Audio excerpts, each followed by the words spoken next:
Hey, what's up, world? It's your boy G-Trump, everybody favorite baby daddy, the voice of the street, man. And today we gonna be covering a few stories, y'all, about things that's just happening in the industry, right? Especially with the feds and the rappers, man. I try to tell y'all this. It seems like every year about this time, I have to say something about who the feds getting. Let me tell you what I learned about the streets and the police, man. If the feds work on Christmas, somebody going to jail on Christmas, man. Believe that. And a lot of times, Thanksgiving and any other holiday. So, they don't give a fuck, y'all. And we ain't got but one more month. Let's say it's November. Next month is December. And this year's over with. So they go try to lock up many people as they can if you're breaking the law. If you're not breaking the law, don't worry about it. This is not for you. Move on. You feel me? Now, everybody remember Honeycomb Brazy, y'all. That's the rapper from down there in Alabama that was making a lot of noise and, doing good. Had just signed with Jay Prince, but he just could not get away from his street life because he had real shit and real beef in the street and he was really active.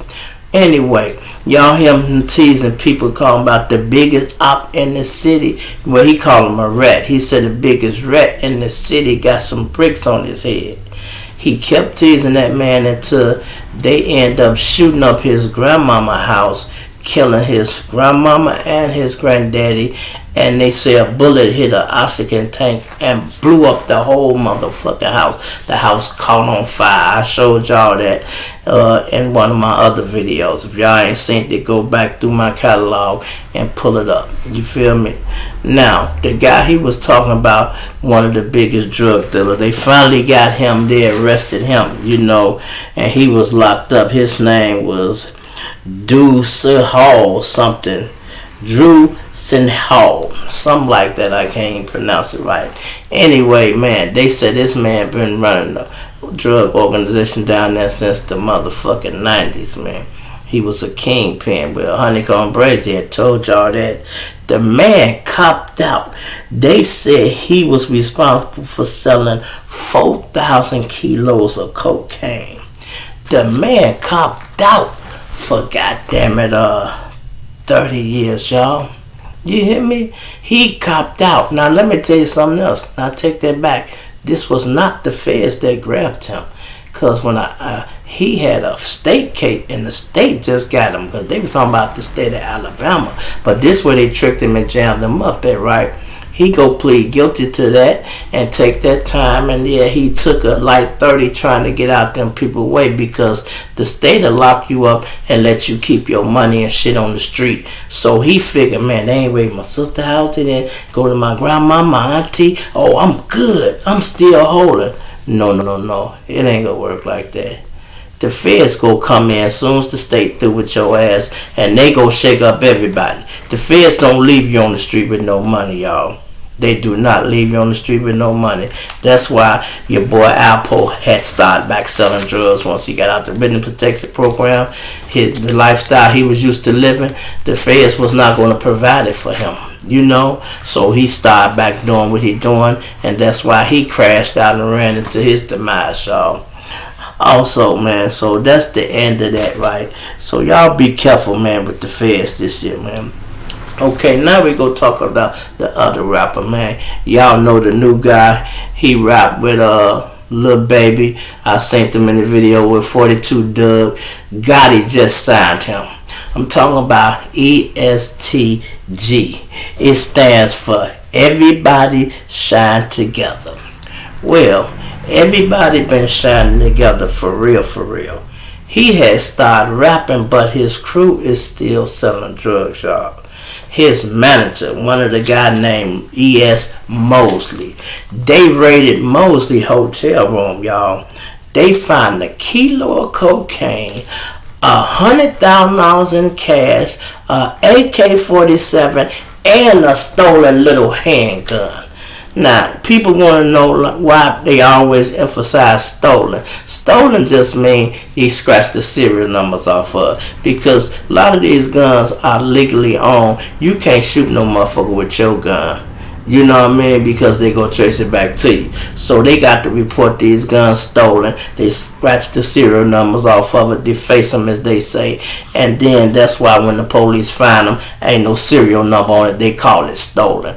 Or 9 times out of 10, even when they do get through to the bottom of the serial numbers, they find out that the gun was reported stolen. So, you know, my message to you rappers is, man, you can't do both, man. You either in the streets or you not, man. You cannot rap and still have your hand or a foot in the street, because the street part of you always go pull you down, man. We have been down these roads a lot of time, y'all. We know what's down these roads, either death or jail. So if you doing something positive like rapping, you need to pull everybody out the street if they're associated to you. The ones that ain't, if it's your gang, hey, they can stay in the street. You just fuck with them when you want to. You distance yourself and that's it. You help them when you can. But this guy was his road manager. And then another reason the police, they was mad at him, he bonded out some nigga that had a couple of motor, I think called E.S. Lowski. He said he go come get your baby, you know, and they didn't like that. It was another rapper, Jack Hollow, the little white boy I had did the story about, started fucking with ESG, and he liked him. The police hate him so much in Kentucky, y'all. They told him, hey, don't fuck with ESG, man. He bad news, he a criminal, woo. But the white boy like, man, I know that. Fuck that shit. I'm fucking with him because I need a little street cred. And, hey, this nigga official. I know if I'm moving with him, ain't nothing going to happen to me. But when you from them little hometown, it's true what Boosie say, you need to move. Because it don't matter how big you get in the rap world. To the police in the city, you just a criminal to them. Yeah, you got jewelry, you got money, and you talking that shit, even you on the radio. But you still doing the same shit you did when you was in the street. To them, you just a criminal. They like, yeah, he ain't doing nothing but talking about his drugs and guns and the shit that he was doing. So they ain't proud of you, y'all. They don't like rappers. They just look at them like some glorified gangbangers, man. And that's all they is to them. They do not give a fuck, you know.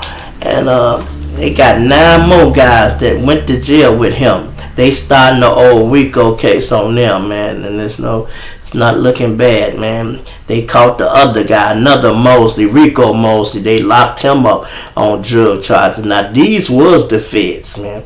So they did get him. You know, the feds is on his case. But they didn't charge ESG, right? They didn't charge him because his hands weren't in the pot no more. He been out a little while, but these his guys. You guilty by association. They go find a way to reel him in. But God and them been keeping him so busy and on the road, he ain't had time to fuck up, which is a good thing. You feel me? Now, moving on to our boy Yellow Beezy. Everybody talking about the RICO. Woo. No, Yellow Beezy has not been hit with the RICO yet, y'all. Yellow Beezy was just charged with some simple shit, man. It's not simple, but he was charged with a sexual assault on a woman, right? Maybe she was a little younger. They didn't say rape or nothing, but a sexual assault on a woman. They charged him with gun charges, having a stolen firearm, and they charged him with endangerment of a child endangerment. Now, you want to know where that come in at. This is what they call endangerment of a child. If you ride and you got your son in the car with you, and you got 2 or 3 guns with you, that's endangerment of a child right there. Because that child ain't supposed to be around you when you got them weapons, y'all. So they didn't like that shit. They pulled him over and he got 3 guns and he got his son in the car. So they charged him with that. They even shook the woman up, because if they was in an argument and he rolled by, bitch, what you say? And he slapped that hoe, and he rolled by the police and he seen them slap her. Oh man, that's what it is. That's exactly what it is. It's the case. And when they search them, they find guns and all that, and they got that woman to say what she say. You know, they talking about, and I see it right here. He charged with sexual assault, child endangerment, and gun charges. I just said that, you know. I be going through all this shit, man. But I'm just telling y'all, man, when you start rapping and you getting clean and legal money, stay out the streets, y'all. Don't do nothing to fuck the bag up. You do not want to mess the bag up, y'all. Oh, also, they just indicted the last member of the guys who killed FBG Duck from O Block. They got the last one. His name was Kenny Mack. Well, they already had Kenny, but they hadn't charged him officially yet. Now, he is the one who's got him in trouble in the first place because the car was in his name. His car and license plate was the one they caught. And what he did, y'all, is tried to go trade his car in, which he did go trade it in, but they had pictures and shit of it already. And when the feds snatched him and asked him about, yeah, that's my car, yeah, that's me, that's folk them, that's he didn't know what they wanted, and they tricked him. Now, he admitted to all these people, yeah, them just the guys, so what? Yeah, so what? They like, your car was spotted in America. Oh shit, I shouldn't have told him that. Yeah, you shouldn't have. It's never a good idea to talk to the police without a lawyer. Because I'm going to tell y'all something y'all don't know. It is not illegal for the police to lie to a criminal. It is not illegal. Don't be believing that shit you hear in the street. If you finna serve him and you ask him, are you a police? He don't got to say yeah, y'all. He ain't gonna say yeah no motherfucking way, because that'll put his life in danger. He not gonna say yeah. You know what I mean? And all that other shit. Oh man, make them use the drugs, man. That way you know some of them will use drugs too, man. The feds will go to father sick a woman on you. I know a woman that had babies by drug dealers, and they still locked his ass up. Now she got a baby by a drug dealer that's doing 20 years because she gave him the pussy and he went to jail. And now how you gonna explain that to your child? Well, daddy gone to jail for 20 years because damn mama, you was the one helped set him up. Why? Why you just didn't quit your job? Once you think you start liking this nigga and then you start liking the dick, you should have quit your job or told him, hey baby, you need to step out of that life. You getting a little too deep. Help him clean up his money.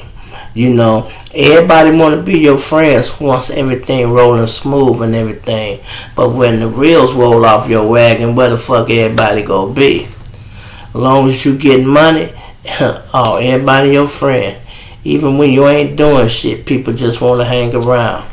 But when your money get low, you don't hardly see nobody. You know, I know some niggas you can count up to 3-4 fucking girlfriends when you ballin'. When you start running low on money, ain't nobody there but your goddamn baby mamas. And that's what make you should start loving them more, because your baby mama go be on your side when you rich. She go be on your side when you broke. She go be on your side when you in jail. All that because y'all got kids together and y'all locked in. Ain't nowhere around it. You can't shake her. Especially when you got kids, you can't shake her. You feel me? It's your boy G Shrimp, everybody favorite baby daddy, the voice of the street, man. I'ma plant your 9, dig you later. I'm out of here.